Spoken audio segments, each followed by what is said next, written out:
Hello everyone and welcome to the second lecture of this module. As before, the lecture will be broken down in segments.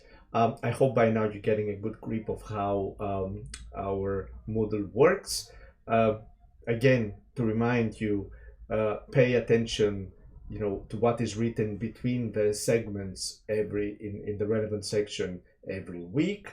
I do have there suggestions for you to expand on different dimensions of the themes we're covering, because this is a wider survey module.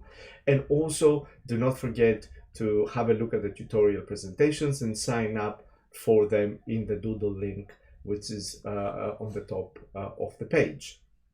Now, today we'll be talking about the end of the Great War and how Europe is in the 1920s. The plan is to actually pose the question from which I ended last session, is how and when did the Great War end? Well, we all know that the war formally ends in October 1918. It's Armistice Day. We celebrate that day.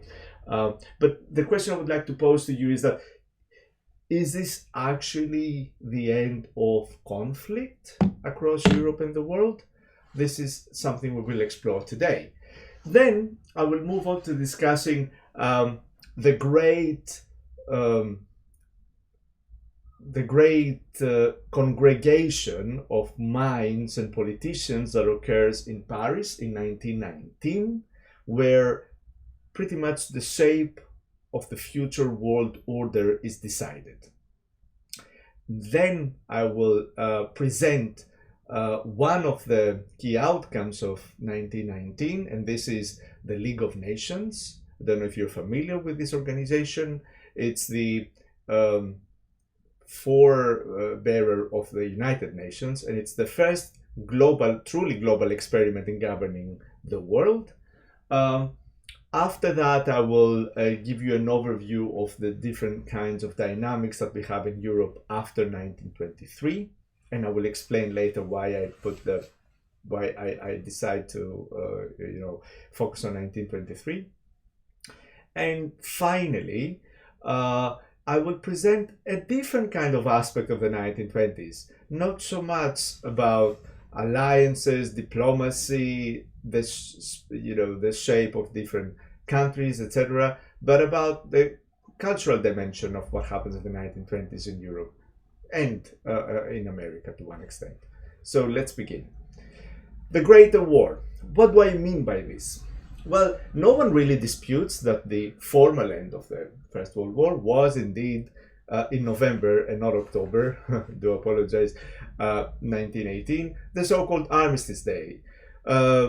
Crowds of jubilant people in London, in Paris, in New York celebrated what quite unexpectedly became the win of the Entente powers and the collapse of the German front and Austria-Hungary.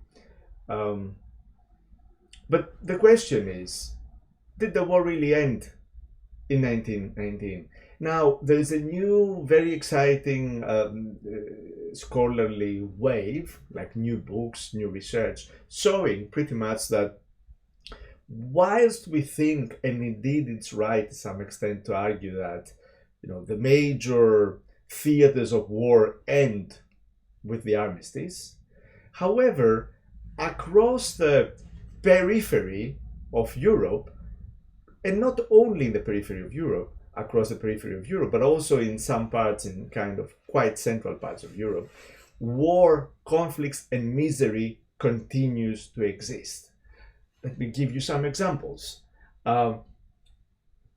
The Ottoman Empire collapses after the First World War.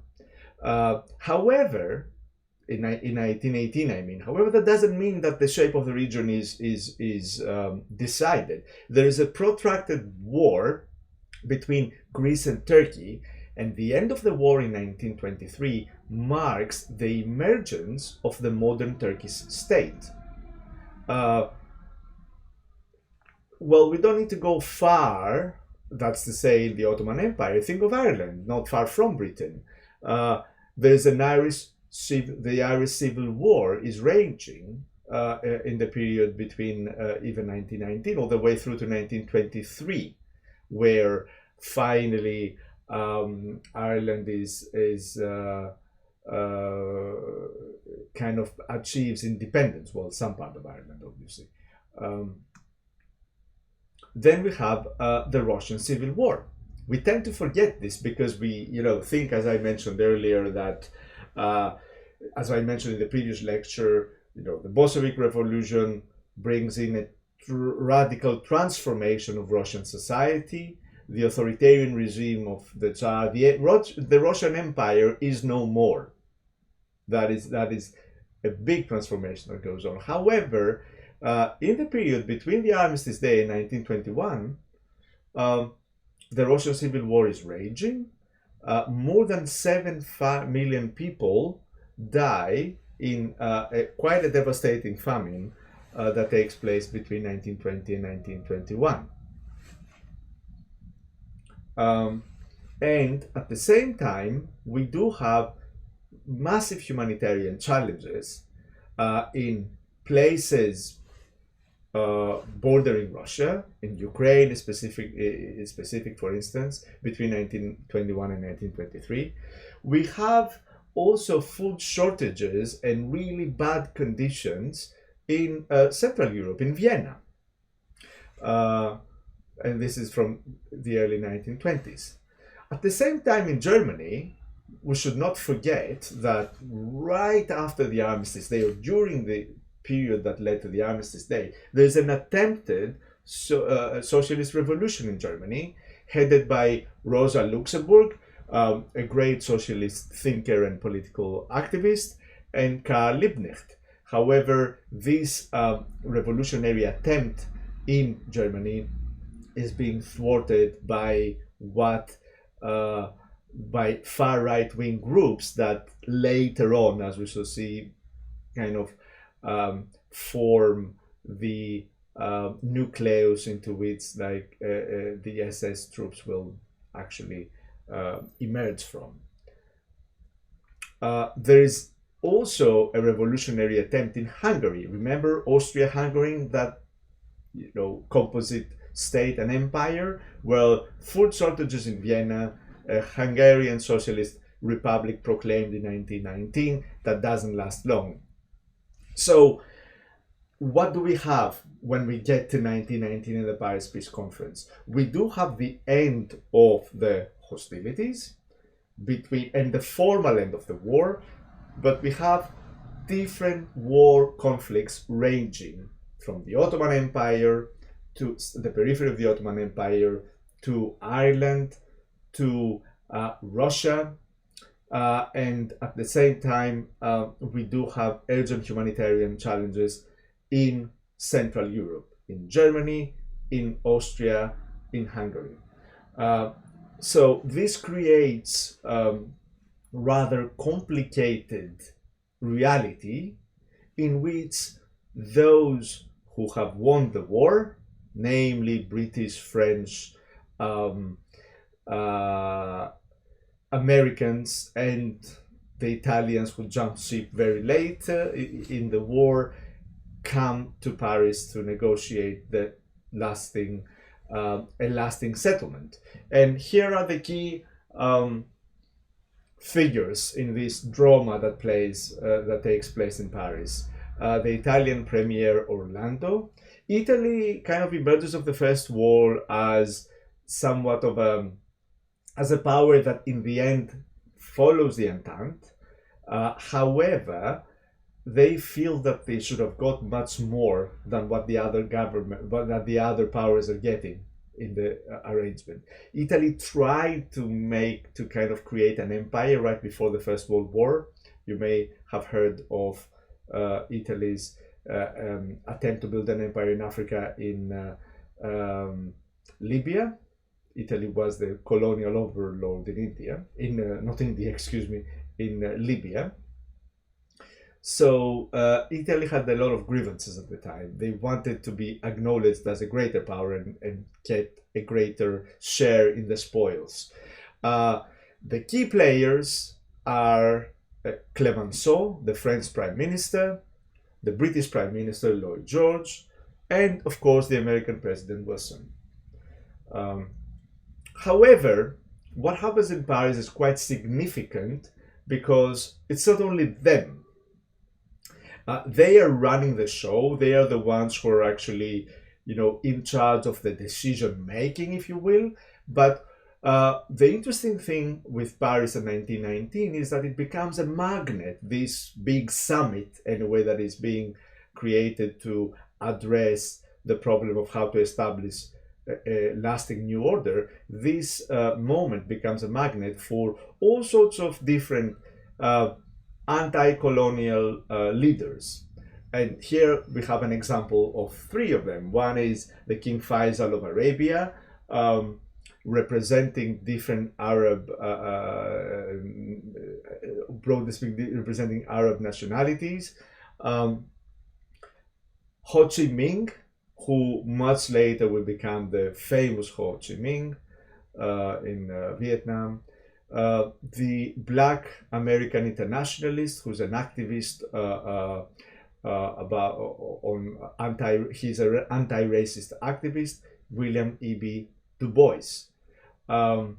Also Lenin shows up there. So Paris in a way becomes a very inclusive place where the ones who have won the war are running the show, doing the meetings, trying to come up with a lasting settlement. However, we have leaders from across the world on very different kinds of paths that are coming there and pushing for their cause. And of course, representatives of nationalities that are used to live within the framework of Austria-Hungary, the Ottoman Empire. Empires that do not exist anymore. And I urge you here to have a look at the little map that I have in the Moodle, where you have a clear sense of the different kinds of configurations that happen in the spatial map in the European space after the First World War. Now, what are the key challenges that the Paris Peace Conference faces? One is the so-called German question. Reparations. What do I mean by reparations? I mean, effectively, the amount of money that the Germans ought to pay to the Russians and the British for being responsible for the war. And why is this a contentious issue? To simplify, because the French, in specifically, ask for a lot of money that the German economy cannot afford. So that becomes a thorny issue in the negotiations.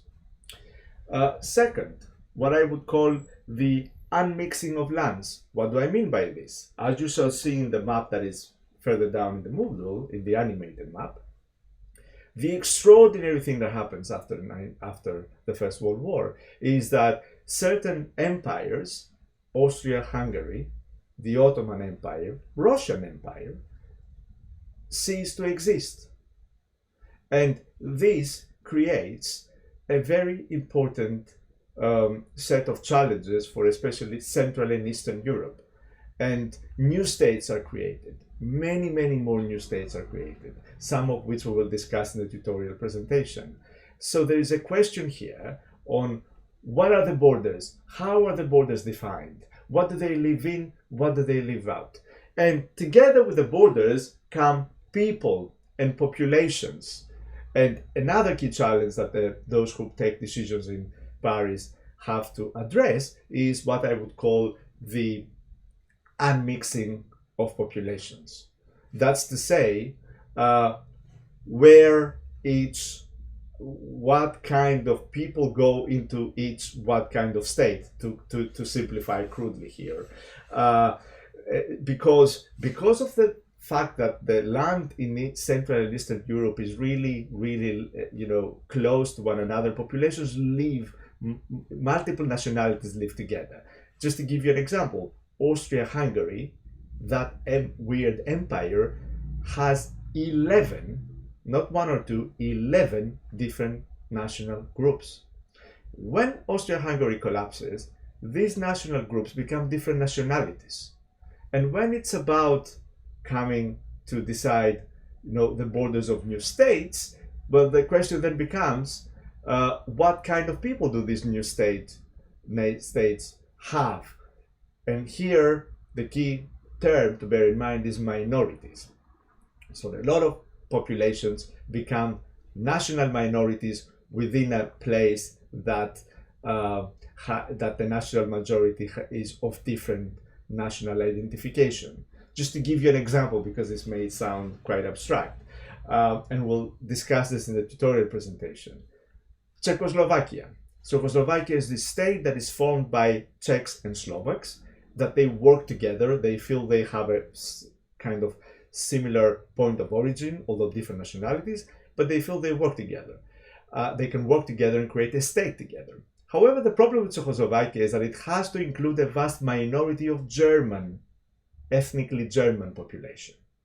And that will create a big problem in the 1930s. Just an example. To give you another example, Greece. Although Greece, as I mentioned earlier, Greece is engaged in this war with Turkey. When the war with what then became Turkey, with the Ottoman Empire, when the war ends, Greece loses the war, and then there is a transfer of population. However, before the transfer of populations, there is still a significant minority of Muslims in Greece that remains to this very day, and Orthodox Christians in Turkey. So this is a very kind of elaborate way to just explain what I mean by the mixing and non-mixing of populations at that particular moment. The two other challenges faced on the Paris Peace Conference is how is the British and French domination across the world to be maintained? And we'll talk a bit about this later. And finally, what kind of character does the American involvement in the world has?